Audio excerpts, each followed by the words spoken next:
أعوذ بالله من الشيطان الرجيم فإن آمنوا بمثل ما آمنتم به فقد اهتدوا وإن تولوا فإنما هم في شقاق فسيكفيكهم الله وهو السميع العليم। প্রশংসা মাত্র আল্লাহ সুবহানাহু ওয়া তাআলার, যিনি বিশ্ব জগতের একমাত্র মালিক, যিনি এক ও একক, যার অসংখ্য অনুগ্রহের মাঝে আমরা বেঁচে আছি। তার অনুগ্রহগুলোর মাঝে তিনি আমাদেরকে মুসলিম করেছেন, হেদায়েত দিয়েছেন, আমাদের উপরে সর্বশ্রেষ্ঠ কিতাব নাজিল করেছেন এবং সর্বশ্রেষ্ঠ রাসূলের যুগে আমাদেরকে এই পৃথিবীতে তিনি প্রেরণ করেছেন। তার অনুগ্রহের গুলোর মাঝে হলো হেদায়েতের উপরে টিকে থাকা এবং সময় সময় তিনি আমাদেরকে সঠিক রাস্তা প্রদর্শন করার জন্য তার পক্ষ থেকে ইলহাম করা। এভাবে অসংখ্য অনুগ্রহের মাঝে আমরা বেঁচে আছি, তাই আমরা তার প্রশংসা করি, আমরা বলি আলহামদুলিল্লাহ। সালাতু ওয়াস সালাম প্রিয় নবী মুহাম্মদুর রাসূলুল্লাহ সাল্লাল্লাহু আলাইহি ওয়াসাল্লামের প্রতি, যিনি আমাদের উপরে রহমত স্বরূপ প্রেরণ হয়েছিলেন, যাকে সর্বশ্রেষ্ঠ রাসূল ঘোষণা করা হয়েছে এবং যার উম্মতকেও সমস্ত উম্মাহ থেকে শ্রেষ্ঠ বলে আখ্যায়িত করা হয়েছে। যে রাসূল আমাদের জন্য হেদায়েতের বার্তাবাহন হয়ে এসেছিলেন এবং তিনি আমাদের জন্য নাজাতের একটি সাবাবও ছিলেন। তার কারণে আমাদের পাপকে ক্ষমা করার সহজ ব্যবস্থা রাখা হয়েছে। তার জীবদ্দশায় আমাদেরকে আল্লাহ সুবহানাহু ওয়া তাআলা নিরাপত্তা দিয়েছিলেন এবং পরকালে সেই রাসূলকে তার ক্ষমতার উপরে এতটা সম্মানিত করা হবে যে তাকে সুপারিশ করার ক্ষমতা দেওয়া হবে এবং তার সুপারিশকে গ্রহণ করা হবে এবং সেই সুপারিশের মাধ্যমে অসংখ্য পাপী মুসলিম জাহান্নাম থেকে মুক্তিও লাভ করবে। আমরা সেই রাসূলের প্রতি সালাত এবং সালাম পাঠ করি। আমরা বলি আল্লাহুম্মা সাল্লি ওয়া সাল্লিম ওয়া বারিক আলা নবিয়িকা মুহাম্মদ। পেছনের পাঁচজন সামনের দিকে চলে আসো, ওঠো, আসো। একজনই কর্নারে আর দুইজনই পাশে, একজনই পাশে। আসো সামনে, একটা সামনে বসো। আসো বা বসো, ওখানে বসো, তুমি একা বসো। জুমার খুতবা চলাকালে মুসল্লিদের মূল কাজ হলো দ্রুত গতিতে আসা এবং যতদূর সম্ভব ইমামের আগে আসা, কাছাকাছিতে বসা এবং যতদূর তার তকদিরে কুলায় সে সালাত আদায় করতে থাকবে যতক্ষণ পর্যন্ত খুতবা শুরু না হয়ে যাচ্ছে। আর যখন খুতবা শুরু হয়ে যাবে তখন তার খুতবা শোনা ছাড়া, শ্রবণ করা ছাড়া সে বসে বসে জিকির করবে, সেটাও তার লাগু হবে।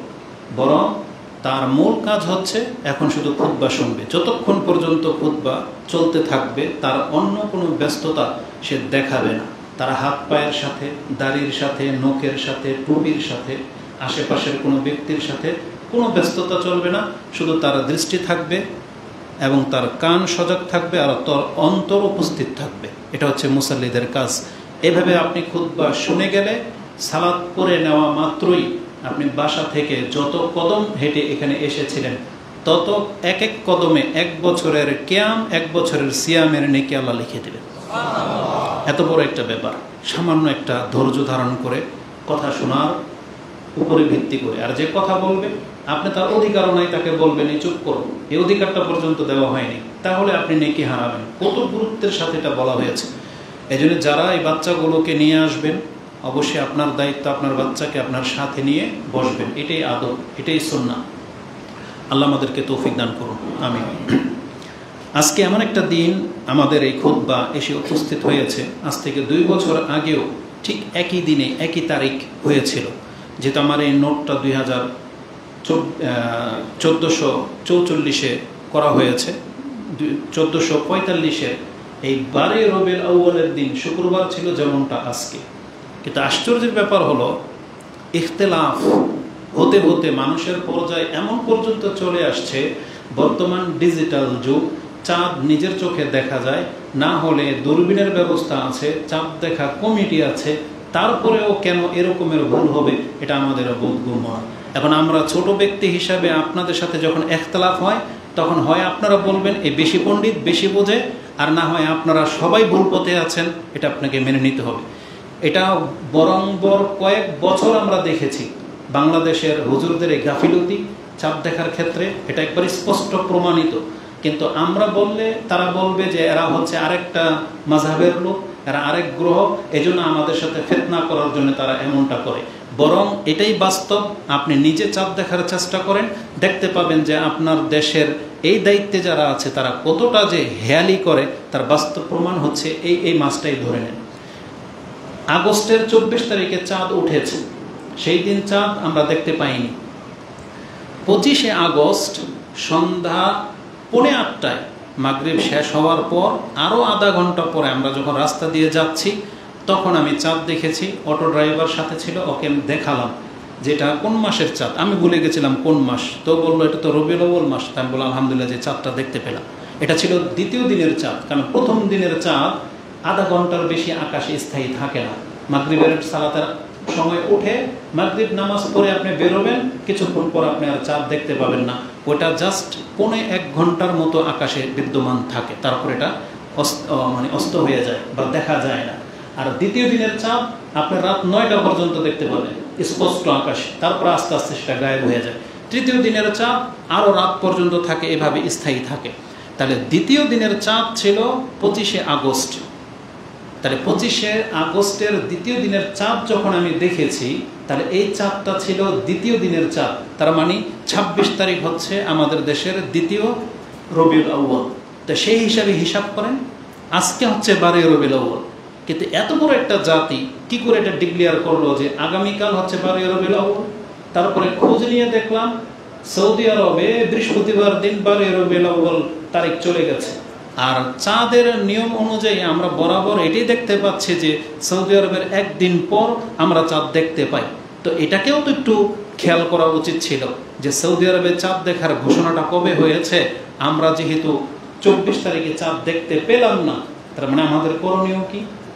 অথচ আজকে হচ্ছে হিসাব মতে 12 রবিউল আউয়াল।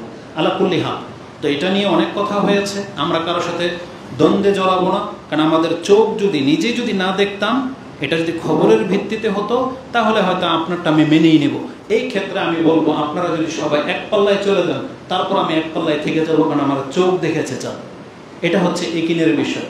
তো এটার উপরে ভিত্তি করে বলতে পারি যেটা এটা রেকর্ড হবে, থেকে যাবে, আল্লাহ সাক্ষী। তো এই ক্ষেত্রেও কি মানুষ ছলচাল তৈরি করে, বা এই ক্ষেত্রেও হেয়ালি কেন, এমনটা উদাসীনতা কেন? অবশ্যই আমাদেরকে আরও সিনসিয়ার হতে হবে। তো আজকে হিসাবে হচ্ছে 12 রবিউল আউয়াল, কিন্তু ক্যালেন্ডার বা বাংলাদেশের প্রেক্ষাপট দেখলাম তারা কালকে 12 রবিউল আউয়াল ঘোষণা করেছে।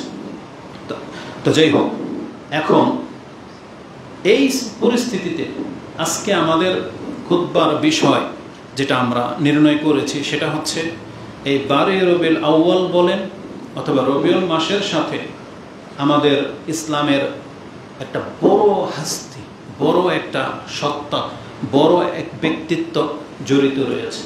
সেটা হচ্ছে পৃথিবীর সবচেয়ে শ্রেষ্ঠ যিনি, প্রিয় নবী মুহাম্মদুর রাসূলুল্লাহ সাল্লাল্লাহু আলাইহি ওয়াসাল্লাম। এই মাসের সাথে তার জন্ম মৃত্যুর সম্পর্ক রয়েছে এবং খুব ওতপ্রোতভাবে জড়িত। আর এটা শুধু তার জন্ম মৃত্যুকেই কেন্দ্র করে না, বরং এটা ইসলামের অনেক বড় একটা নিদর্শন আমাদের জন্য রেখে যাওয়া হয়েছে এই রবিউল আউয়াল মাসে। এই সম্পর্কে কি আছে তার কিছুটা ইঙ্গিত আপনাদেরকে দেব। বরং আমরা যেটা দেখতে পাচ্ছি, আমার কাছে আশ্চর্য লেগেছে। আশ্চর্যের ব্যাপার হলো, যেই মাসে রাসূলুল্লাহ সাল্লাল্লাহু আলাইহি ওয়াসাল্লামের জন্ম, ঠিক ওই মাসেই তার মৃত্যু ঘটেছে। এই 12 রবিউল আউয়াল মাসে রাসূলুল্লাহ সাল্লাল্লাহু আলাইহি ওয়াসাল্লামের জন্ম, এটা নিয়ে একটু ইখতিলাফ আছে, কিন্তু অধিকাংশদের মত এটাই যে মাস হিসাবে 12 রবিউল আউয়াল বেশি প্রাধান্য পাচ্ছে, যদিও কেউ রজব, কেউ অন্যান্য মাস বলেছেন। তবে 12 রবিউল আউয়াল মাস যেহেতু পাল্লা ভারী, এই জন্য আমরা এটাকে মেনে নিলাম। দ্বিতীয় ইখতিলাফ হচ্ছে তারিখ নিয়ে। তারিখ নিয়ে মাসের চাইতেও বেশি ইখতিলাফ, মাসের মধ্যে ইখতিলাফ কম, আর তারিখ নিয়ে অনেক বড় ইখতলাফ, এটাতে একমত হতেই পারে নাই কেউ। কেউ বলেছেন 9 তারিখ, কেউ বলেছেন 8 তারিখ, কেউ বলেছেন 12 তারিখ, এভাবে ইখতলাফ হয়েই আছে। আবার তো কেউ ওই মাসকেও স্বীকার করেছেন, কেউ বলেছেন রবিউল আউয়াল মাসে জন্মই তার হয় নাই, ওটা অন্য কোনো মাসে হয়েছে। তা আমরা প্রথম মেনে নিলাম রবিউল আউয়াল মাস। দ্বিতীয় বিষয় হচ্ছে হয় সেটা 9 হবে, 8 হবে অথবা 12 হবে, এই তিনটার মধ্যে পাল্লা ভারী, যে কোনো একদিন হবে। তাহলে তারিখ নিয়েও ইখতলাফ থেকেই গেছে। কিন্তু আশ্চর্যের ব্যাপার হলো, সবচেয়ে বড় আশ্চর্যের ব্যাপার, যেই দিনে রাসূলুল্লাহ সাল্লাল্লাহু আলাইহি সাল্লামের জন্ম হয়েছে দিনের ক্ষেত্রে, ঠিক ওই দিনই রাসূল সাল্লাল্লাহু আলাইহি ইন্তেকাল করেছেন। এটা হচ্ছে সবচেয়ে বেশি আশ্চর্য বিষয়। আর এই ব্যাপারে কারো কোনো ইখতলাফ নাই। আর সেই দিনটা কি কোন দিন ছিল? সোমবার। আলহামদুলিল্লাহ, এটা অধিকাংশ মানুষ জানেন যে সেই দিনটা ছিল সোমবার। তাহলে আজকে আমরা সোমবার নিয়ে কথা বলবো, যেহেতু তারিখ নিয়ে ইখতলাফ, মাস নিয়ে ইখতলাফ, কিন্তু সোমবার দিন সবাই একমত যে সোমবার দিনে রাসূল সাল্লাল্লাহু আলাইহি ওয়াসাল্লামের জন্ম। আর এটা ডাইরেক্ট হাদিস দিয়ে প্রমাণিত, রাসূল নিজে বলেছেন তার জন্ম সোমবার দিন। আর তিনি যেদিন মরে গেলেন সেই দিন সাহাবায়ে কেরামদের একবার স্পষ্ট বর্ণনা আছে যে সেই দিনটা ছিল সোমবার, যেই দিন রাসূলুল্লাহ সাল্লাল্লাহু আলাইহি ওয়াসাল্লাম ইন্তেকাল করেছেন। তাহলে জন্ম মৃত্যুর ক্ষেত্রে এই দিনের কোনো ইখতলাফ নাই। তাহলে আজকে আমরা সোমবার দিনকে কেন্দ্র করে কথা বলবো। এটা এমন একটা দিন, এই দিন শুধু রাসূলুল্লাহ সাল্লাল্লাহু আলাইহি ওয়াসাল্লামের জন্ম আর মৃত্যুই হয় নাই, বরং ইতিহাস প্রমাণ করে যে এই দিনেই রাসূলুল্লাহ সাল্লাল্লাহু আলাইহি সাল্লামকে ওহী করা হয়েছে, এই দিনে তাকে নবী করা হয়েছে, এবং এই দিনেই রাসূলুল্লাহ সাল্লাল্লাহু আলাইহি সাল্লামের হিজরত হয়েছে। যেই দিন মক্কা থেকে তিনি মদিনায় হিজরত করেন সেই দিনটাও সোমবার দিনই ছিল। সুবহানাল্লাহ, এটা খুবই আশ্চর্যজনক একটা ব্যাপার। এবং এই দিনেই রাসূলুল্লাহ সাল্লাল্লাহু আলাইহি ওয়াসাল্লামের, যেমনটা বললাম, ইন্তেকাল হয়েছে। এই সোমবার দিনের পঞ্চম যেই বৈশিষ্ট্য সেটা হলো রাসূলুল্লাহ সাল্লাল্লাহু আলাইহি ওয়াসাল্লাম বলেছেন সপ্তাহে 2 দিন মানুষের আমলগুলো আল্লাহর কাছে উঠানো হয়, আর তার একদিন হচ্ছে সোমবার। তার মানে সোমবারের দিনের গুরুত্বটা অনেক বেশি প্রাধান্য পেয়ে যাচ্ছে। এবং আপনাদেরকে এটাও জানিয়ে দিই, যদিও একটা হাদিস রয়েছে, হাদিসটি দুর্বল, যে শুক্রবার দিন যদি কারো মৃত্যু হয় তাহলে তার কবরের ফিতনা থেকে তাকে মুক্ত করা হবে। এই হাদিসটা অনেকেই ব্যবহার করে, কিন্তু হাদিস কিন্তু দুর্বল। তো দুর্বল হলেও এটা সালাফরা অনেকে ব্যবহার করে। সঠিক কি তাহলে? শুক্রবারের চাইতেও প্রাধান্য পেয়ে যাচ্ছে সোমবার। কারণ আবু বকর সিদ্দিক রাদিয়াল্লাহু তাআলা আনহু তিনি তার ইন্তেকালের সময় তিনি আকাঙ্ক্ষা করেছিলেন যে তার মৃত্যুটা যেন সোমবার দিন হয়। তিনি আয়েশা রাদিয়াল্লাহু তাআলা আনহাকে জিজ্ঞাসা করেছিলেন যে আজকে কোন দিন? তখন বলেছিলেন যে সোমবার। তখন আবু বকর রাদিয়াল্লাহু তাআলা এটাই বলেছিলেন যে সম্ভবত আমি আর বাঁচব না। আর তার আকাঙ্ক্ষা অনুযায়ী তারও মৃত্যুটা সোমবার দিনই হয়েছে। সুবহানাল্লাহ। তার মানে আবু বকর রাদিয়াল্লাহু তাআলার আগ্রহ দেখে বোঝা যাচ্ছে যে সোমবার দিন মৃত্যুবরণ করাটা বেশি ফজিলতপূর্ণ, কারণ এই দিনে আমাদের নবী মুহাম্মদুর রাসূলুল্লাহ সাল্লাল্লাহু আলাইহি সাল্লাম ইন্তেকাল করেছেন। তাহলে সোমবার অত্যন্ত গুরুত্বপূর্ণ একটা দিন। তা আমরা এই বিষয় নিয়ে আজকে কথা বলবো। যতগুলো কথা বলেছি এগুলোর দলিল এখন এক এক করে আমরা দেব। সর্বপ্রথম রাসূলুল্লাহ সাল্লাল্লাহু আলাইহি ওয়াসাল্লাম, যার জন্যে এই আলোচনা, তিনি কে এটা কোনো মুসলিমের কাছে ব্যক্ত করে বলার কোনো প্রয়োজন নাই। দলিলবিহীন প্রত্যেকটা মুসলিম জানে যে এই পৃথিবীতে তার স্থান কেউ ছিনিয়ে নিতে পারবে না। মুহাম্মদুর রাসূলুল্লাহ সাল্লাল্লাহু আলাইহি সাল্লাম তিনি আমাদের কাছে, আমাদের অন্তরে এমন একটা জায়গাতে আছেন, সেখান থেকে তাকে কেউ নামাতে পারবে না। হয় আমরা তাকে দেখি নাই, তার জীবন চর্চা আমরা করি নাই, কিন্তু তার নাম শুনলে আমাদের প্রত্যেকের অন্তরে একটা কম্পন তৈরি হয়, শ্রদ্ধা জাগে, ভালোবাসা জাগে। কেননা পৃথিবীর ইতিহাসে তার মতন কোনো ব্যক্তি আজ পর্যন্ত জন্মায়নি। আমরা আমাদের মতো করে কথা বলবো না, কারণ আমরা হুজুররা যখন কথা বলি হয়তো মুসলিম হওয়ার কারণে আমরা বাড়াবাড়ি করতে পারি, ভালোবাসার দাবির কারণে আমরা বাড়াবাড়ি করতে পারি। যেমন ভালোবাসার দাবি নিয়ে খ্রিস্টানরা বাড়াবাড়ি করেছিল ঈসা আলাইহিস সালামকে নিয়ে। ভালোবাসার মাত্রা এমন পর্যায়ে পৌঁছেছে যে আল্লাহর বান্দাকে আল্লাহর পুত্র বলে তারা সাব্যস্ত করেছে। কিন্তু আমরাও কম নই, আমাদের মধ্যে এক শ্রেণীর আছে যারা রাসূলুল্লাহ সাল্লাল্লাহু আলাইহি ওয়াসাল্লামকে মহব্বতের টানে বাড়াবাড়ি করতে করতে তাকেও কোনো না কোনো স্থানে আল্লাহ পর্যন্ত পৌঁছে দিয়েছে। যদি আমাদের সমাজে সেই ভাষাগুলো আপনারা বুঝেন না, শোনেন না, কিন্তু পাকিস্তানে বা কবর মাজার পূজারী যারা, তাদের কাছে সেই সমস্ত ভাষাগুলো আপনি শুনতে পাবেন। খুব মারাত্মক শিরকিযুক্ত বাক্য তারা ব্যবহার করে। আমরা ওদিকে যেতে চাচ্ছি না। তাহলে আমরা আমাদের নবীকে যদি চিনতে চাই, তার মান মর্যাদা যদি রক্ষা করে কথা বলতে হয়, আমাদের কাছে কোরআন যথেষ্ট। স্বয়ং আল্লাহ রাসূলুল্লাহ সাল্লাল্লাহু আলাইহি ওয়াসাল্লাম সম্পর্কে যে বাক্যগুলো বলেছেন, এই দুই একটা বাক্যই তার সম্মানের জন্য যথেষ্ট। কোনো পৃথিবীর মানুষ তার গুণগান গাক, বাড়াবাড়ি করুক আর না করুক, আল্লাহর দুইটা কথাই যথেষ্ট। সেটা কি? আল্লাহ সুবহানাহু ওয়া তাআলা মুহাম্মদুর রাসূলুল্লাহ সাল্লাল্লাহু আলাইহি ওয়াসাল্লামকে সৃষ্টির শ্রেষ্ঠ বলে ঘোষণা করেছেন। এটার অনেকভাবে যুক্তি দিয়ে আমি আপনাকে বোঝাতে সক্ষম। এটা অনেক লম্বা একটা কথা। সেটা কি? যে কিভাবে আপনি বুঝবেন যে মুহাম্মদ সাল্লাল্লাহু আলাইহি ওয়াসাল্লাম হলেন সৃষ্টির শ্রেষ্ঠ, এটা বুঝতে হলে আপনাকে চিনতে হবে। আমি আপনার পরিচয়টা বলতে চাচ্ছি এভাবে। প্রথমত আল্লাহ বলেছেন এই পৃথিবীতে মানুষ, আমি আর আপনি না, মানুষ মানে যত মানুষ আছে, সে হিন্দু হোক, খ্রিস্টান হোক, বৌদ্ধ হোক, মুসলিম হোক, মানুষ হলো গরু ছাগলের চাইতে শ্রেষ্ঠ। বুঝছেন কথাটা?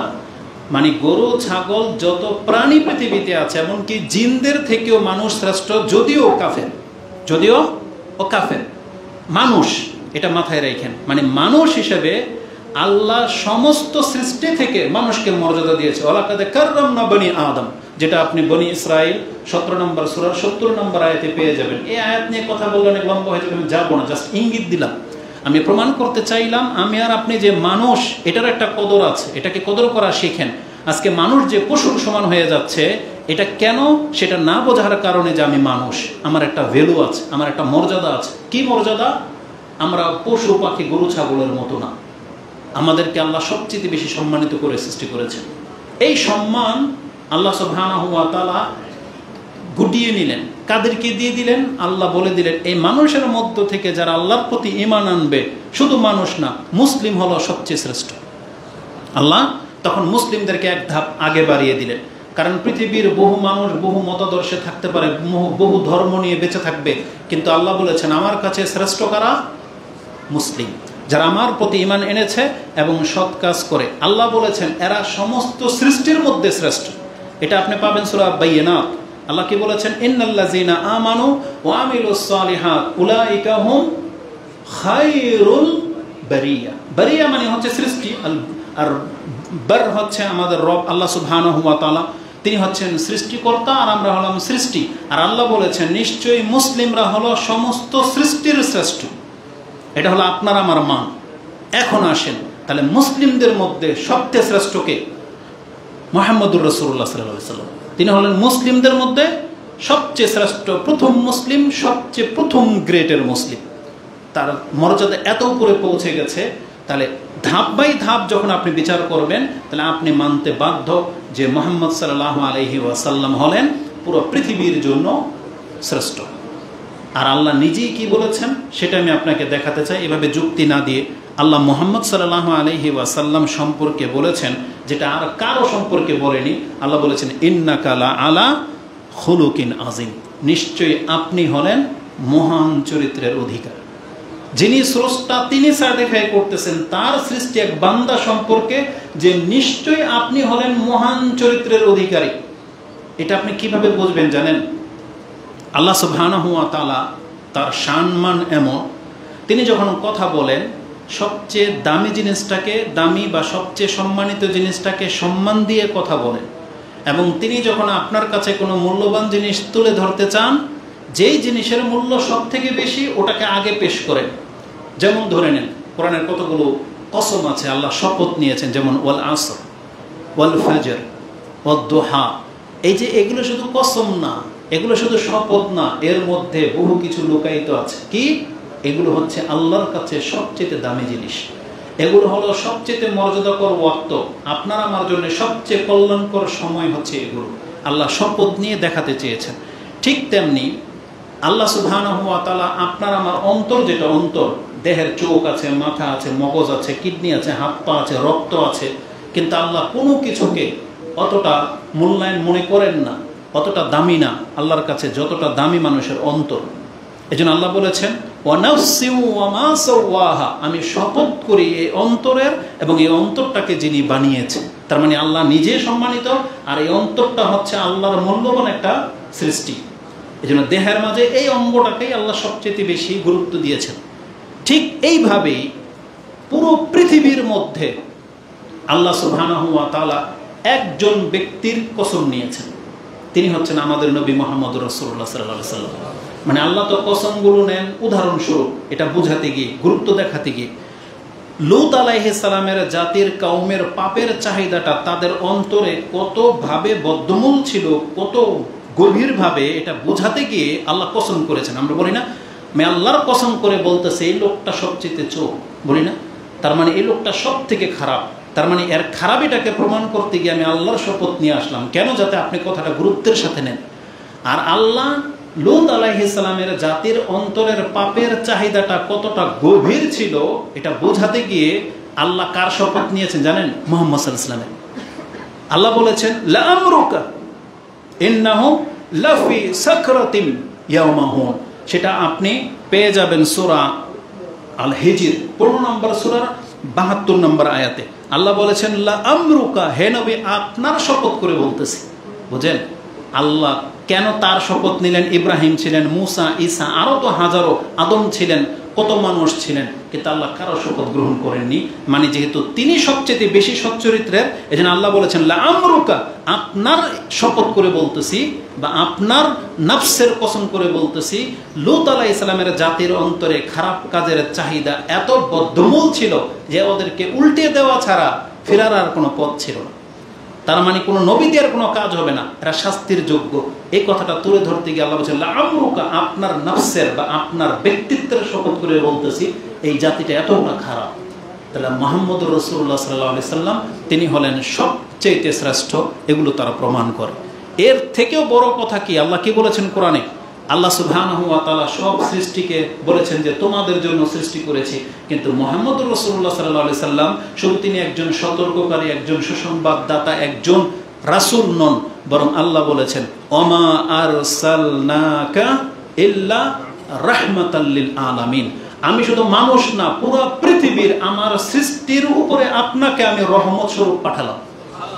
তার মানে মুহাম্মদুর রাসূলুল্লাহ সাল্লাল্লাহু আলাইহি সাল্লাম মানুষ, জিন, ইনসান, ফেরেশতা, কীট পতঙ্গ, আকাশ, পৃথিবী, জমিন যা কিছু আছে সব কিছুর জন্য মুহাম্মদ সাল্লাল্লাহু আলাইহি সাল্লামকে আল্লাহ রহমত বলেছেন, যে আপনাকে আমি রহমত স্বরূপ পাঠালাম, যেটা আপনি সূরা আম্বিয়া 21 নম্বর সূরার 107 নম্বর আয়াতে পেয়ে যাবেন। তাহলে এটা হচ্ছে মুহাম্মদ সাল্লাল্লাহু আলাইহি সাল্লামের মর্যাদা। এভাবে বহু কথা আসবে, একটা হাদিসে তার কয়েকটা মর্যাদার কথা এসেছে, সেটা আমি আপনাদেরকে স্মরণ করিয়ে দিই। যে হাদিসটা ইমাম মুসলিম কিতাবুল ফাদাইল 44 নম্বর অধ্যায়, হাদিস নাম্বার হচ্ছে 5834, হাদিসটি তিরমিজিতে 3615, ইবনে মাজাতে হাদিসটি 4308 নম্বরে রয়েছে। আবু হুরায়রা রাদিয়াল্লাহু তাআলা আনহু তার বর্ণনাকারী, তিনি বলেন কালা রাসূলুল্লাহ সাল্লাল্লাহু আলাইহি ওয়াসাল্লাম আনা সাইয়্যিদু ওয়ালাদি আদামা ইয়াউমাল কিয়ামা, আমি হলাম কিয়ামতের মাঠে আদমের সন্তানদের মধ্যে আমি হইলাম সর্দার, আমি হইলাম সবচেয়ে বড় নেতা। তার মানে কিয়ামতের মাঠে সমস্ত মানুষ সেখানে উপস্থিত থাকবে, আর নেতা হিসেবে ডাকা হবে মুহাম্মদুর রাসূলুল্লাহ সাল্লাল্লাহু আলাইহি ওয়াসাল্লামকে, তাকে আলাদা করে নিয়ে নেওয়া হবে। তিনি হচ্ছেন সাইয়্যিদে ওয়ালাদে আদম, বলেছেন আমি আদমের সন্তানের মধ্যে শ্রেষ্ঠ। সাইয়্যিদ মানে নেতা এবং সর্দার। ওয়ালা ফাখর, তিনি বলেছেন ওয়ালা ফাখর, আমি তাতে গর্ব করি না, অহংকার করি না। তারপরে বলেছেন তার মর্যাদা সম্পর্কে ওয়া আউয়ালু মাইয়ানশাক্কু আনহুল কবর, আমি হলাম সেই ব্যক্তি এই হাসরের ময়দানে যখন কবর থেকে মানুষকে উঠানো হবে, আমার কবর প্রথম খোলা হবে এবং আমাকে প্রথম হাসরের মাঠে উঠানো হবে। এটা হচ্ছে মুহাম্মদুর রাসূলুল্লাহ সাল্লাল্লাহু আলাইহি সাল্লাম। ও আউয়ালু শাফিইন ও আউয়ালু মুশাফফিইন, রাসূল বলেছেন আর আমি সেই ব্যক্তি যাকে প্রথম মুখ খোলার অধিকার দেওয়া হবে, যে হ্যাঁ আপনি সুপারিশ করতে পারেন, আর আমি প্রথম ব্যক্তি যার সুপারিশ প্রথম গ্রহণ করা হবে। তার মানে দেখেন, সুপারিশ করা এক জিনিস, গ্রহণ করা আর এক জিনিস। সুপারিশ বহু মানুষ করবে, মুমিনরাও সুপারিশ করবে, ফেরেশতারাও সুপারিশ করবে, কিন্তু প্রথম আল্লাহর সাথে কথোপকথন করার অধিকার কাকে দেওয়া হবে? আমাদের নবী মুহাম্মদুর রাসূলুল্লাহ সাল্লাল্লাহু আলাইহি ওয়াসাল্লামকে দেওয়া হবে, এবং তাকে বলা হবে সালতুতা, আপনি চান আপনাকে দেওয়া হবে। এর ফারাসা সালতুতা, আপনি মাথা উঠান এবং চান আপনি কি চাইবেন। তখন রাসূল বলেছেন, আনা আউয়ালু শাফিন, আমি হলাম প্রথম সুপারিশকারী, ও আনা আউয়ালু মুশাফিন, আর আমার সুপারিশে আল্লাহ প্রথম গ্রহণ করবেন। এই হাদিস ইমাম বুখারী এবং মুসলিমে রয়েছে। মুসলিমে হাদিসটি আপনি পেয়ে যাবেন, যেটা বললাম 5834 এবং 3615 তিরমিজিতে রয়েছে। তাহলে এখানে রাসূলুল্লাহ সাল্লাল্লাহু আলাইহি ওয়াসাল্লামের বেশ কিছু মর্যাদার কথা রয়েছে। তা সেই রাসূল সাল্লাল্লাহু আলাইহি সাল্লাম সম্পর্কে কোরআন হাদিসে এত কথা থাকা সত্ত্বে আমরা লক্ষ্য করে দেখেছি, কিন্তু আমাদের দেশের কিছু বক্তা হুজুররা আছে এই কথাগুলা বলে না, বরং এমন সব কথা বলে যেগুলোতে মিথ্যা রয়েছে এবং বাড়াবাড়ি রয়েছে, মিথ্যার সাথে বাড়াবাড়ি রয়েছে। অথচ কোরআন হাদিস যথেষ্ট কথা আছে মুহাম্মদ সাল্লাল্লাহু আলাইহি সাল্লামের মর্যাদা তুলে ধরার ক্ষেত্রে, কিন্তু আল্লাহ সুবহানাহু ওয়া তাআলা তাদেরকে এইভাবে গোমরাহ করে রেখে দিয়েছেন। এজন্য আমরা আল্লাহর কাছে দোয়া করি, আল্লাহ তুমি আমাদেরকে হক বলার, বোঝার এবং সেটা মেনে নেওয়ার তৌফিক দান করো, আমিন। তো এই মাস হলো সেই মাস যেই মাসে মুহাম্মদুর রাসূলুল্লাহ সাল্লাল্লাহু আলাইহি সাল্লামের জন্ম মৃত্যু সম্পর্ক রয়েছে। এবার আসুন আমি আপনাকে সেই দিকে নিয়ে যাই। যদিও এই মাসে জন্মগ্রহণ করা নিয়ে বলেছি ইখতিলাফ রয়েছে, কিন্তু মূল যেটা সেই দিকে আমরা নিয়ে যাই। রাসূলুল্লাহ সাল্লাল্লাহু আলাইহি ওয়াসাল্লামের জন্ম মৃত্যু নবুয়ত যে এই মাসে এই সোমবার দিন হয়েছিল, এই সম্পর্কে আপনি শুনেন। এই একই দিনে হওয়ার পেছনে অবশ্যই আল্লাহ সুবহানাহু ওয়া তাআলার বিশেষ এক হিকমা রয়েছে। সেই হিকমাটা আমরা এখন বুঝতে পারতেছি, যেটা হয়তো ইতিপূর্বে হয়তো আপনি লক্ষ্য করতে পারেননি। রাসূলুল্লাহ সাল্লাল্লাহু আলাইহি ওয়াসাল্লাম থেকে একটা হাদিস কোট করা হয়েছে, আন আবি কাতাদা আল আনসারি, তিনি বলেন, আন্না রাসূলুল্লাহ সাল্লাল্লাহু আলাইহি ওয়াসাল্লাম সুয়েলা আন সাওমে আল ইসনাইন, রাসূলুল্লাহ সাল্লাল্লাহু আলাইহি ওয়াসাল্লামকে যখন সোমবার দিন সিয়াম রাখার কথা জিজ্ঞাসা করা হলো যে ইয়া রাসূলুল্লাহ আপনি প্রত্যেক সোমবার কেন সিয়াম রাখেন, তখন রাসূলুল্লাহ সাল্লাল্লাহু আলাইহি সাল্লাম জবাবে বলেছেন, ফিহে উলিদতু, এই দিনে আমি জন্মগ্রহণ করেছি, ফিহে উলিদতু ওয়া ফিহে উনজিলা আলাইয়া, আর এটা এমন একটা দিন, এই দিনেই আমার উপরে ওহী নাজিল করা হয়েছে। তার মানে আমাকে ওহী নাজিল করে জানিয়ে দেওয়া হয়েছে আপনি রাসূল, আমাকে নবী করা হয়েছে, এটাই হলো সেই দিন। কি ব্যাপার, এই 5 জনকে আলাদা করেছিলাম, ওরা আবার ওখানে গিয়ে জড়ো হইলো কিভাবে? আপনারা কি করেন, ওই 5 জন আবার একসাথে গেল কিভাবে? উঠান ওদেরকে, উঠান। তো আল্লাহ সুবহানাহু ওয়া তাআলার বিচার কত সূক্ষ্ম দেখেন। যেই দিনে রাসূলের জন্ম ঠিক একই দিনে রাসূলুল্লাহ সাল্লাল্লাহু আলাইহি সাল্লামের উপরে ওহী করা হয়েছে। তার মানে আমরা বলতে পারি ওই দিনে তিনি যে রাসূল এটা ডিক্লেয়ার হয়েছে। সেই দিনটা কোন দিন ছিল? সোমবার ছিল। এই হাদিসটি ইমাম মুসলিম কোট করেছেন, যেটা আপনি কিতাবুস সিয়ামের মধ্যে পেয়ে যাবেন, 2640 হাদিসটি রয়েছে। এই হাদিসে রাসূলুল্লাহ সাল্লাল্লাহু আলাইহি ওয়াসাল্লামের জন্ম এবং নবুয়ত দুইটার কথা রয়েছে। এখানে আরেকটু ব্যাপার হলো, মানুষ যখন ভালো কিছু পায় বা সন্তুষ্ট হয়, শুকরিয়া আদায় কিভাবে করে, এই হাদিস থেকে আপনি শিখে নেন। রাসূল সোমবার দিন সিয়াম রাখতেন, কারণ কি ছিল? তিনি কারণ স্বরূপ দুইটা কথা বলেছেন, যে এই দিনে আমি জন্মগ্রহণ করেছি আর এই দিনই আমাকে রাসূল করা হয়েছে। তার মানে তার কাছে যখন ওহী আসা শুরু হয়েছে, ওই ওহীর মারফতেই তাকে জানানো হয়েছে যে আপনার জন্মটাও সোমবার দিন হয়েছে। তাই তিনি এই দিনটাকে এত গুরুত্বের সাথে নিয়েছেন যে শুকরিয়া স্বরূপ তিনি এই যত সোমবার পৃথিবীতে তিনি পেয়েছেন, প্রত্যেক সোমবার দিন তিনি সিয়াম পালন করতেন শুধু আল্লাহর শুকরিয়া আদায় করার জন্য। তার মানে বোঝা যাচ্ছে, যার উপরে যত বড় অনুগ্রহ যখন করা হবে, আপনি চাইলে সেই অনুগ্রহকে স্মরণ করে আপনি সেই দিন সিয়াম পালন করতে পারেন। এটা হচ্ছে আপনার জন্য কি জায়েজ একটা ওয়ে, নাকি আপনি ঈদ পালন করবেন ইহুদি খ্রিস্টানদের মতো। বরং উচিত কি ছিল, আজকে আপনি যেই দিন বিয়ে করেছেন, ম্যারেজ ডে পালন না করে সেই দিন আপনি যদি এতই নিয়ামত পেয়ে গিয়ে থাকেন, দুনিয়ার হুর যদি পেয়ে গিয়ে থাকেন, যার জন্য আপনাকে ম্যারেজ ডে পালন করতে হয়, কেক কেটে তাকে গিফট করতে হয়, এত বড় নিয়ামত আপনার কাছে, যার দেখলে আপনার চোখ জুড়িয়ে যায়, তাহলে আপনি যখন এটাকে নিয়ামতই ভাবতেছেন, তাহলে আপনি সিয়াম রাখতেন সেই দিন, যে আজকে আমার এমন একটা হুর পেয়েছি, আমি সিয়াম রাখতেন। মহিলাদেরকে বলবো, আপনার স্বামী যদি এমন জান্নাতি পুরুষ আপনি পেয়ে গিয়ে থাকেন, যাকে আপনি এত বড় কিছু মনে করতেছেন, তাহলে ম্যারেজ ডে পালন না করে সেদিন আপনি শুকরিয়া স্বরূপ সিয়াম পালন করেন। এটা কেন করেন না? আপনার মাথা ইসলামিক ওয়েতে কেন যায় না? ভালো কেন কিছু গ্রহণ করে না? যেই দিন আপনার সন্তানের জন্মবার্ষিকী পালন করতেছেন, তাহলে সেটাকে তো আপনি ইসলামীকরণও করতে পারেন, আপনাকে তো আর কেউ বাধা দেবে না, এটাকে তো আর কেউ বেদাত বলবে না। কারণ যদিও বলা হয়েছে যে রাসূলুল্লাহ সাল্লাল্লাহু আলাইহি সাল্লামের জন্মের সাথে অন্য কোনো ব্যক্তির জন্মের কোনো সম্পর্ক নাই, মানে আপনি আপনার জন্মের দিনকে কেন্দ্র করে সিয়াম রাখবেন না। কেন? কারণ রাসূলের জন্মটা আপনার আমার জন্মের মতো না। কিন্তু তারপরেও যেহেতু আপনার কাছে দলিল আছে, আপনি শুকরিয়া আদায় করতে চাইলে শুকরিয়া আদায় করার নিয়মটা আমি বলতেছি, সেটা কি? সিয়াম পালন করা। শুকরিয়া আদায় করার সেজদাও তো আছে, নাই? শুকরানা সেজদা নাই, সেটাও তো করতে পারতেন। কিন্তু এগুলো ইসলাম থেকে না নিয়ে আপনি ইহুদি নাসারাদের থেকে জন্মবার্ষিকী আর বার্থডে কেন নিলেন? তার মানে বোঝা যাচ্ছে যে আপনার এই শিক্ষা বিদ্যার মধ্যে ত্রুটি আছে। কারণ ইসলাম আমাদেরকে দেয় নাই এমন কোনো কিছু নেই, সবই দেওয়া আছে, শুধু আপনি ইসলাম থেকে নিচ্ছেন না, এটা হচ্ছে পার্থক্য।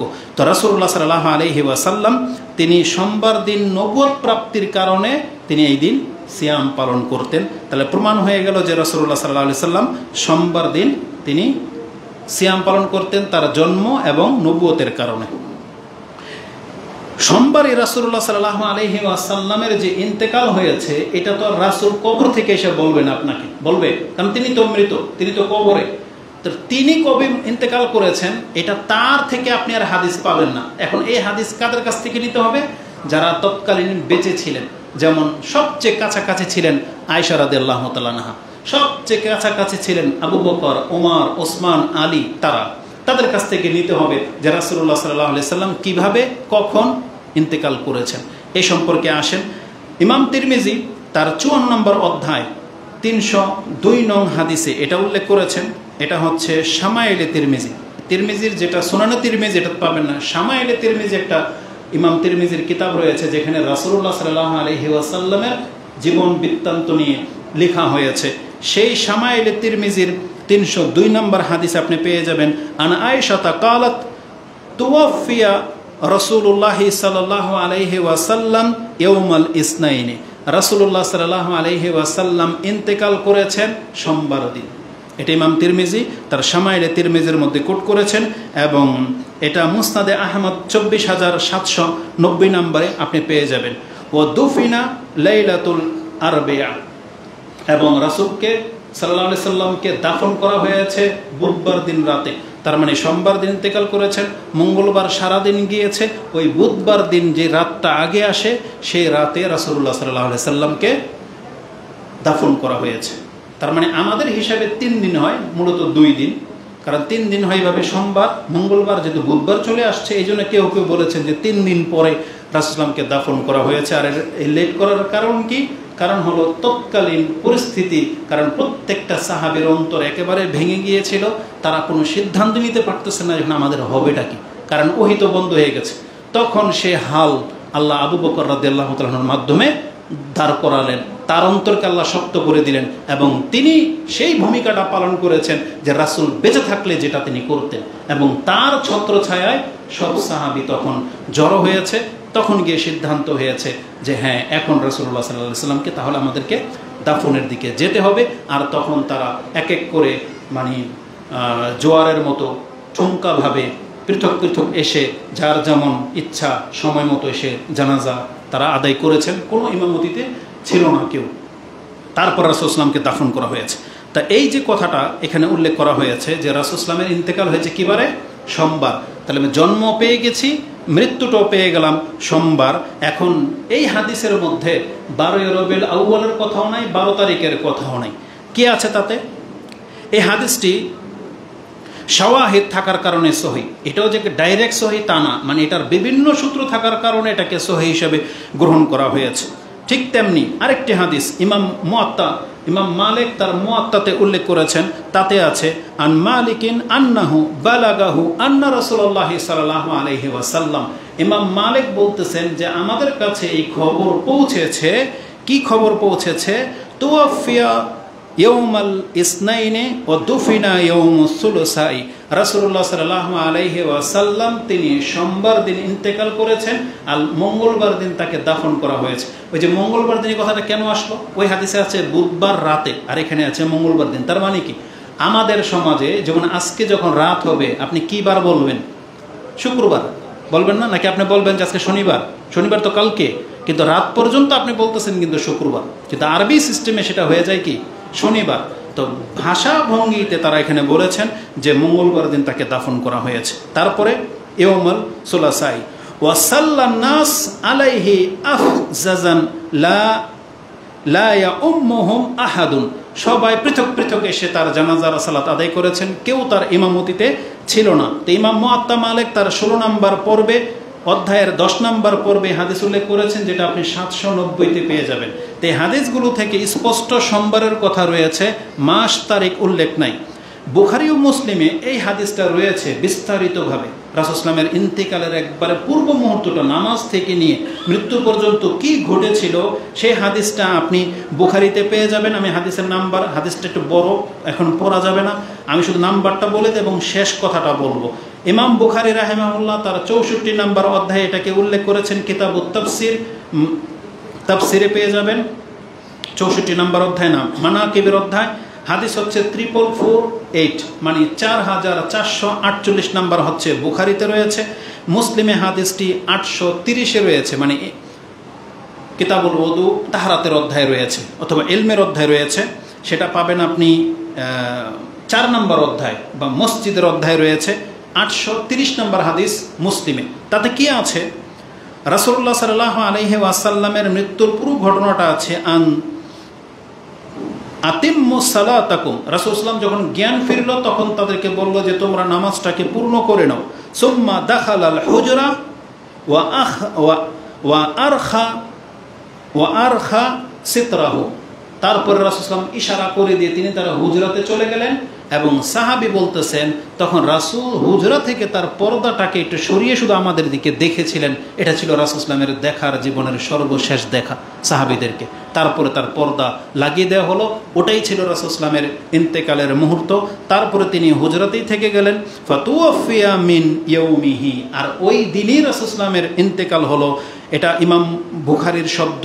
আরেকটা শব্দ ইমাম মুসলিম করেছেন, ফাতুওয়াফিয়া রাসূলুল্লাহি সাল্লাল্লাহু আলাইহি ওয়াসাল্লাম মিয়াউমিহি যালিক, আর ওই দিনই রাসূল সাল্লামের ইন্তেকাল হয়েছে। এটা মূলত সোমবার দিনের ঘটনা। যে হাদিস পড়লে ওখানে সোমবার দিনের কথা আপনি পাবেন, অনেক লম্বা একটা হাদিস। তাহলে বুখারী মুসলিমেও প্রমাণ পাওয়া যায় যে রাসূলুল্লাহ সাল্লাল্লাহু আলাইহি ওয়াসাল্লামের ইন্তেকাল হয়েছে কিবারে? সোমবারে। এখন আপনি যদি মনে করেন যে সেই তারিখটা 12 তারিখ ছিল, তাহলে আমি আপনার কথা মেনেই নিলাম, ধরে নেন সেটা 12 তারিখ ছিল। কিন্তু আপনাকে আমার সাথে একমত হতে হবে, তাহলে জন্মর দিন যেটা, মৃত্যুর দিনও সেটা, এটাকে আপনাকে মেনে নিতে হবে, কারণ দলিল এটা প্রমাণ করে। এখন আমি আপনার সাথে কথা বলবো, আপনার বিবেকে কি করে এটা কুলালো যেই দিন রাসূলুল্লাহ সাল্লাল্লাহু আলাইহি ওয়াসাল্লামের ইন্তেকাল হয়ে গেছে, এটা একবারেই স্পষ্ট, আর সেই দিনটাকে আপনি আনন্দের দিন হিসেবে গ্রহণ করে নিতে পারেন? কি করে সম্ভব এটা? আপনার বিদ্যা বুদ্ধি কি করে আপনাকে এই দিকে নিয়ে গেল যে এই দিনে আপনি ঈদ মিলাদুন নবী পালন করবেন? কিভাবে আপনার চিন্তায় এটা আসলো? যেই দিন আপনার সন্তান জন্মগ্রহণ করেছে, ধরেন হসপিটাল থেকে নিয়ে আসলেন, ওই দিনে বাসায় নিয়ে আসছেন, ধরেন ওই দিনে মারা গেল, বা বছর ঘুরতে ওই দিনে মারা গেল। আজ পর্যন্ত কোনো পিতামাতাকে এটা পেরেছে যে ওই দিন তার সন্তানের বার্থডে পালন করবে? নাকি সেই দিন আসলে সে কান্না করে? কি করে? হসপিটালে তো তার ছেলে জন্ম হয়েছিল, বাসায় এসে যখন মারা গেল সেই দিন সে কান্না কেন করবে? তাকে তো আনন্দ করা উচিত, মিষ্টি বিতরণ করা উচিত। কেন? যে আজকে আমার সন্তান হয়েছিল। কিন্তু সেটা কেন পারে না? কারণ অবশ্যই মানুষের ফিতরত, মানুষ দামি জিনিস পেলে যেমন খুশি হয়, হারালে তার চেয়ে বেশি দুঃখিত হয়, তার চেয়ে বেশি তার কষ্ট লাগে। মুহাম্মদুর রাসূলুল্লাহ সাল্লাল্লাহু আলাইহি ওয়াসাল্লাম পুরো পৃথিবীর উপরে সম্পদ, রহমত স্বরূপ, আর যেই দিন আপনি সেটা হারালেন সেটা আপনার কাছে আনন্দের দিন কি করে হতে পারে? এটা আপনার বিবেক কি করে এটাকে সায় দেয়? কেন আপনারা ধোঁকা খেয়ে যান এই সমস্ত বাটপারদের কথাতে? এটা বাটপারই বলবো না, হয়তো কি তাদের কথাতে কেন ধোঁকা খেয়ে যান আপনি যে এটাকে ঈদে মিলাদুন নবী পালন করতে হবে রাসূল সাল্লাল্লাহু আলাইহি ওয়াসাল্লামের ইন্তেকালের দিনটাকে? এটা কোন সেন্সের মুসলিমের কাজ হতে পারে? আমাদেরকে আল্লাহ সুবহানাহু ওয়া তাআলার কাছে দোয়া করা ছাড়া আর কোনো পথ নাই, হেদায়েতের দোয়া করা ছাড়া, যাতে আল্লাহ আমাদেরকেও হেদায়েতের উপরে রাখেন আর তাদেরকে যেন আল্লাহ হেদায়েত দান করেন। আমিন। এবার আমি আপনাকে, যদিও খুতবা আজকে এই পর্যন্তই শেষ, এখন আমি আপনাকে দেখাবো, যেহেতু আপনি আনন্দটাকে বেছে নিয়েছেন, আমি আপনাকে দেখাবো আপনার মাঝে আমাদের মাঝের সাহাবায়ে কেরামদের চিন্তার মাঝে কতটা পার্থক্য, এটা আমি আপনাকে দেখাবো। রাসূলুল্লাহ সাল্লাল্লাহু আলাইহি ওয়াসাল্লামের যখন ইন্তেকাল হয়ে গেল তখন কার কি অবস্থা হয়েছে আপনারা তো কম বেশি সেটা জানেন, যে উমর রাদিয়াল্লাহু তাআলা আনহু খোলা তরবারি নিয়ে বলেছিল, যে ব্যক্তি বলবে মান কালা মুহাম্মাদান মা দুরিবা উনুকাহু, যেই ব্যক্তি বলবে যে মুহাম্মদ সাল্লাল্লাহু আলাইহি ওয়াসাল্লাম মারা গেছে, আমি তরবারি দিয়ে তার গর্দানটার মধ্যে মারবো, এটা বলেছিলেন উমর রাদিয়াল্লাহু তাআলা আনহু। আসুন সেই বর্ণনাটা আমি আপনাকে দেখিয়ে দিই।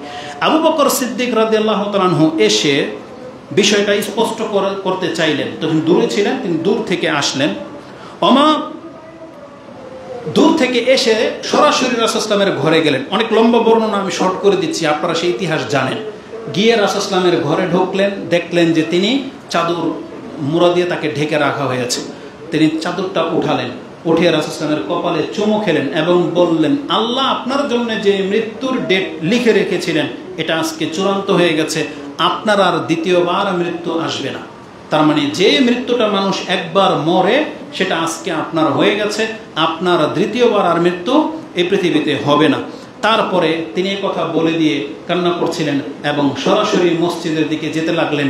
গিয়ে দেখলেন যে মানুষ বিক্ষিপ্ত অবস্থায় আছে, কেউ ওমর রাদিয়াল্লাহু তাআলার সামনে, কেউ কার মতো মনমরা হয়ে আছে, এবং ওমর রাদিয়াল্লাহু তাআলা তিনি খুব হইচই করতেছেন এবং কাউকে কথা মানতে দিচ্ছেন না যে মুহাম্মদ সাল্লাল্লাহু আলাইহি ওয়াসাল্লামের ইন্তেকাল হয়ে গেছে। আর ওমর রাদিয়াল্লাহু তাআলার একটা জজবা ছিল, সবাই কিন্তু তাকে ভয় পেত এবং তার অনুকূলে ইসলামের বহু বিধান ছিল বিদায় কেউ সাহস পাচ্ছেন এটাকে ডিনাই করতে। তারা অপেক্ষায় ছিল যে একটা ফয়সালা হোক, যেটাই হোক হোক। ওই মুহূর্তে আবু বকর রাদিয়াল্লাহু তাআলা তিনি আসলেন, ওমরকেও কিছু বললেন না, সরাসরি এসে মিম্বরে দাঁড়িয়ে গেলেন। তিনি প্রশংসা করলেন আল্লাহ, আলহামদুলিল্লাহ। তারপর রাসূলুল্লাহ সাল্লাল্লাহু আলাইহি ওয়াসাল্লামের উপরে সালাত সালাম পড়লেন, আম্মা বা। তারপরে এই কথা বলে দিয়ে মানে খুতবার ভঙ্গিমায় তিনি কোরআন থেকে একটা আয়াত পাঠ করলেন, সরাসরি আয়াত। তিনি কি বলেছেন, ওমা মুহাম্মাদুন ইল্লা রাসূলুন কাদ খালাত মিন ক্বাবলিহির রাসূল।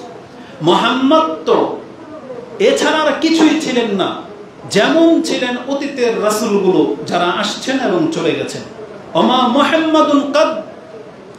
মুহাম্মাদুন ইল্লা রাসূলুন কাদ খালাত মিন ক্বাবলিহির রাসূল। তিনি তো ঠিক ওই রকমের একজন রাসূল ছিলেন যাদেরকে আল্লাহ যুগে যুগে পাঠিয়েছেন, আবার অতীত হয়ে গেছে। তারপরে এখন আল্লাহর পক্ষ থেকে সংবাদ দেওয়া হচ্ছে তার জাতিকে, আফা ইম্মাতা আও কুতিলান। তার মানে দুইটা শব্দ ব্যবহার করা হয়েছে, যার জন্য যেটা প্রযোজ্য সেই শব্দ ব্যবহার করা হয়। আল্লাহর সাথে এই শব্দ কোনোদিন যাবে না। আল্লাহ যদি বলতেন না, তোমরা কি মনে করো আল্লাহ যদি কোনোদিন গায়েব হয়ে যান, আল্লাহ যদি কোনোদিন মরে যান, তোমরা কি ইবাদত করা ছেড়ে দিবে? কেন আল্লাহ এই ভাষা বলবেন না? কারণ এটা আল্লাহর সাথে যায় না। কারণ আল্লাহ হচ্ছেন আল হাইয়ুল কাইয়ুম, না তাকে কেউ মারতে পারে, না তার কোনো মৃত্যু আছে, আর না তিনি কোনোদিন গায়েব হয়ে যাবেন। কারণ আল্লাহ বলছেন হুয়াল আউয়াল ওয়াল আখির ওয়াল যাহির ওয়াল বাতিন। এটা আল্লাহ স্পষ্ট করে দিয়েছেন, তিনি সর্বশেষ থাকবেন। এবং আল্লাহ কি বলেছেন, যেটা সূরা আয়াতুল কুরসির মধ্যে আপনি পড়েন, তিনি হচ্ছেন হাইয়ুল কাইয়ুম, হাইয়ুল লাযী লা ইয়ামুত, যেটা আপনি সূরা জুমারে পাবেন। তো তার ক্ষেত্রে যায় না, কিন্তু মুহাম্মদ সাল্লাল্লাহু আলাইহি ওয়াসাল্লামের ক্ষেত্রে যেহেতু তিনি মরবেন বা তাকে কেউ মেরে দিতে পারে, কারণ অনেক নবী রাসূলদের সাথে এটা করা হয়েছে। অনেক রাসূল মরে গেছেন, আবার অনেক রাসূলকে হত্যাও করা হয়েছে।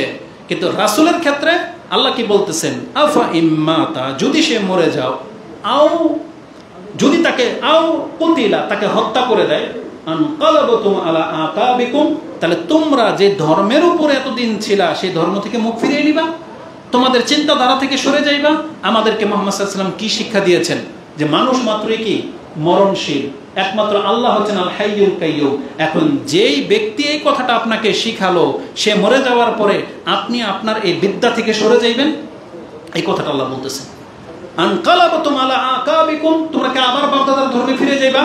যেমন তোমাদের ওই যে পুতুলদের সম্পর্কে তোমাদের ধারণা ছিল যে বাবা মরে নাই রে, এটা বলবা। এটা যখন এই আয়াত আবু বকর সিদ্দিক পাঠ করলেন, তখন ওমর রাদিয়াল্লাহু আনহুর অবস্থা কি হয়েছে শুনেন। আয়াতটাকে পুরো করি, ওমায়ানকালিবু আলা আকাবিহিম ওমায়ানকালিবু আলা আকিবাইহি ফালাইয়াদুরুল্লাহ শাইআ। আল্লাহ বলেছেন, তোমাদের মধ্যে যেই ব্যক্তি তার ধর্ম থেকে মুখ ফিরিয়ে নেবে, তুমি জেনে নাও তুমি আল্লাহর কোনো ক্ষতি করতে পারতো না, আল্লাহর কোনো ক্ষতি হবে না। আল্লাহ বলেছেন ওয়াসায়াজিল্লাহু শাকিরিন, আর খুব শীঘ্রই আল্লাহ সুবহানাহু ওয়া তাআলা শুকরগুজার বান্দাদেরকে আল্লাহ তার পারিশ্রমিক দেবেন।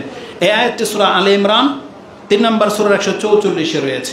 এই আয়াতটা যখন আবু বকর রাদিয়াল্লাহু তাআলা পাঠ করে শোনালেন, তখন ওমর রাদিয়াল্লাহু তাআলা তিনি বলেন, আন্না ওমর কালা ওয়াল্লাহি মা হুয়া ইল্লা আন সামিতু আবু বকরিন তালাহা, আল্লাহর কসম করে বলতেছি এই আয়াতটা আমি কেবলমাত্র এই আবু বকর রাদিয়াল্লাহু তাআলার মুখ থেকে যখন পাঠ করতে শুনলাম, ফা আকারতু হাত্তা মা তুকিল্লুনি রিজলাইয়া, আমার কান এই কথা শোনার পরে থরথর করে আমার শরীর জমিনে পড়ে গেল, আমার পা আমাকে ধরে রাখতে পারলো না।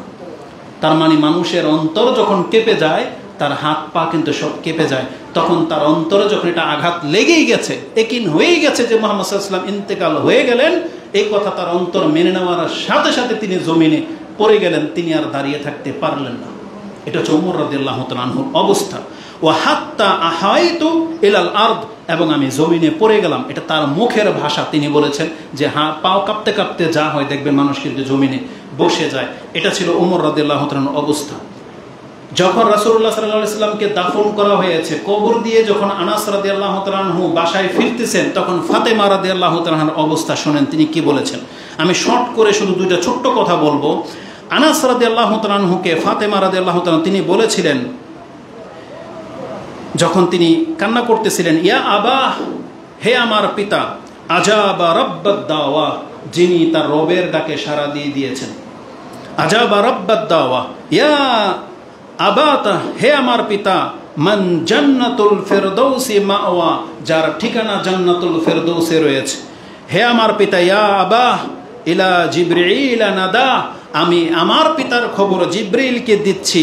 ফালাম্মা দুফিনা, তার মানে যখন তাকে দাফন করা হলো, তার মানে ইনি কবিতার ছলে তার দুঃখটাকে এভাবে প্রকাশ করতেছেন যে জিবরিল বলতে, জিবরিল তুমি কি জানো যার কাছে তুমি ওহী নিয়ে আসতা তিনি আর এখন আর নাই। তিনি কান্না করতেছেন আর এইভাবে কবিতা পাঠ করতেছেন।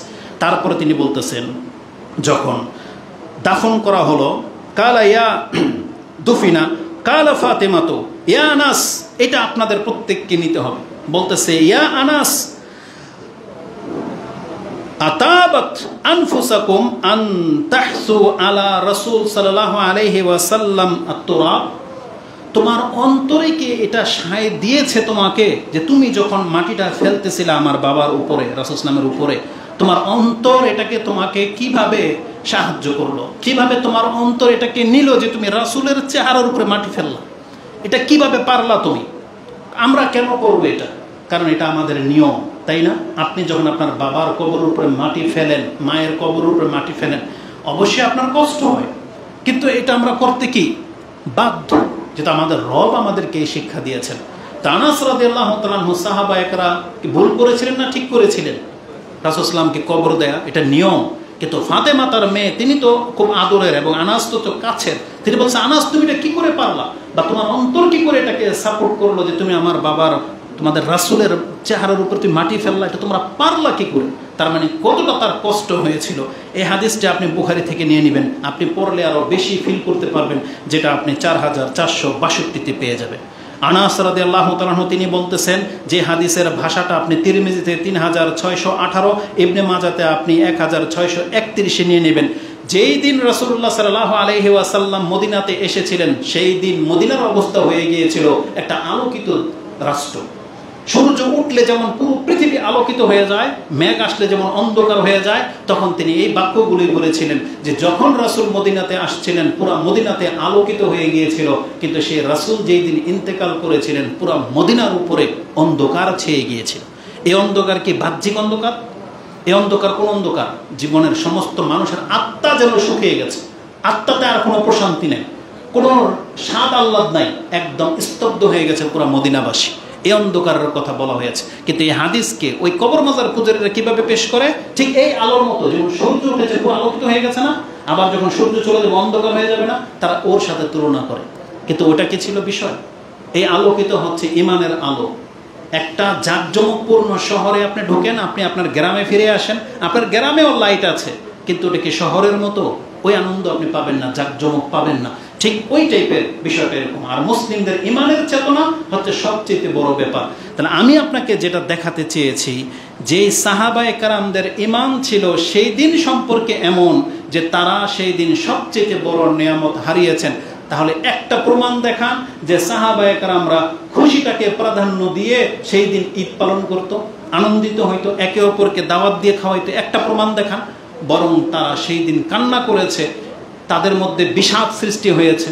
এটা যদি সাহাবায়ে কেরামদের ঈমান হয়, আর আপনার ঈমান যদি এর খেলাফ হয়, সর্বশেষ হাদিস একটা আয়াত আল্লাহ যেটা আমাদেরকে ধমক দিয়েছেন, যদি আমরা সাহাবায়ে কেরামদের মতো হতে না পারি তাহলে আমাদের চরিত্র কি, এটা আপনি আয়াত থেকে প্রমাণ পাবেন। আয়াতটা সূরা বাকারাতে রয়েছে, 2 নম্বর সূরার 137 নম্বর আয়াত, যেটাতে আজকের খুতবা শুরু করেছিলাম। সেটা হচ্ছে আল্লাহ বলেছেন, ফাইন আমানু বিমিসলি মা আমানতুম বিহি ফাকাদ ইহতাদাউ। হে রাসূল, আপনি আজকে শুনে রাখেন, আপনার সাথে এই যে পুরো টিম যেইভাবে আমার প্রতি ঈমান আনলো, আপনার পরবর্তীতে পৃথিবীতে যারা আসবে তারাও যদি আজকে আপনাদের মতো ঈমান আনতে পারে, ফাকাদ ইহতাদাউ, তাহলেই বোঝা যাবে যে তারা হেদায়েতের পথে আছে, তাহলেই হেদায়েতের পথ। তার মানে কি, রাসূলুল্লাহ সাল্লাল্লাহু আলাইহি সাল্লাম যেই টিম রেখে গিয়েছিলেন, সাহাবায়ে কেরামদের ঈমান আকীদা যেমন ছিল, আজকে আমরা 1400 বছর পরে এসে যদি আমাদের ঈমান তাদের সাথে না মিলাই, তাদের মতো করে না হয়, তাহলে জেনে নেন আমরা হেদায়েতের উপরে নেই। এই জন্য যে কোনো সিচুয়েশনে তারা যা করতো এটাই আমাদের কর্ম।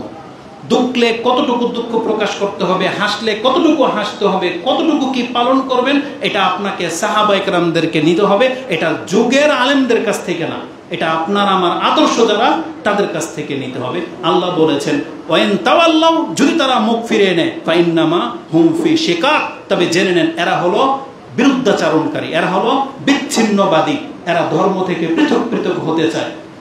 আল্লাহ বলেছেন এদের কাছ থেকে আপনি মুক্ত। তার মানে এই আয়াতের দিকে ফলো করবেন। আপনি মিলিয়ে দেখেন আমাদের ঈমান আমল সাহাবায়ে কেরামদের সাথে মিলে কিনা, তাহলে আপনি হেদায়েতের পথে আছেন। আমার সাথে মিলুক আর না মিলুক, আপনার সাথে আমার মিলুক বা না মিলুক, আপনার সমাজের ইমামের সাথে মিলুক বা না মিলুক, আপনি দেখেন তাকায়া স্টাডি করে আপনার আমল সাহাবায়ে কেরামদের মতো মিলে কিনা। বাস, যদি আপনারটা মিলে যায়, আপনি পুরো দুনিয়াকে ঠোকর মারেন যে দুনিয়া কোন দিকে যায় যাক, আমার আমল আমাদের নবী মুহাম্মদুর রাসূলুল্লাহ সাল্লাল্লাহু আলাইহি সাল্লাম এবং সাহাবায়ে কেরামদের সাথে মিল পাচ্ছি, আমি হক পথে আছি, দুনিয়াটা মানুক আর নাম। এজন্য আমাদের প্রত্যেকের ঈমান আমল বিচার করা উচিত যে আমাদের নবী এবং সাহাবায়ে কেরামদের আমল আকীদা কি ছিল। আল্লাহ আমাকে বা আপনাদেরকে হক বোঝার তৌফিক দান করুন। আকুলু লিকাউলি হাযা আস্তাগফিরুল্লাহ লি ওয়া লাকুম ওয়া লিসাইরিল মুসলিমিন ফাস্তাগফিরু ইন্নাহু হুয়াল গফুরুর রহিম।